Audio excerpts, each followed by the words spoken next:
ചെമ്പ് ബിരിയാണി പൊട്ടിക്കലിനാണ്.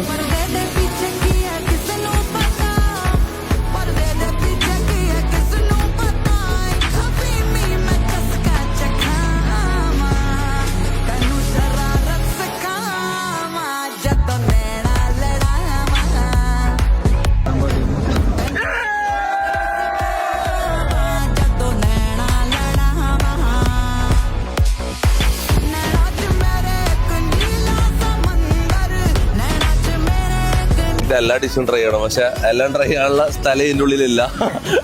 ഇന്ന് ഓൾറെഡി കുറെ കഴിച്ചിട്ടാ വന്നത്. ഞാനുണ്ട്. ലക്നോ ബിരിയാണി സീൻ 3 ഔട്ട്ലെറ്റ് ആണ് നമുക്കുള്ളത്. കുന്നംകുളം, തൃശ്ശൂര്, ഗുരുവായൂര്. അപ്പൊ എന്തായാലും താങ്ക് യു എല്ലാവർക്കും. എല്ലാവരും കഴിച്ചോ? ഫുഡെല്ലാം കഴിച്ചോ? അപ്പൊ എല്ലാവരും കഴിക്കേ. അപ്പൊ ഇൻഷാ അല്ലാ അടുത്ത തവണ കാണാം.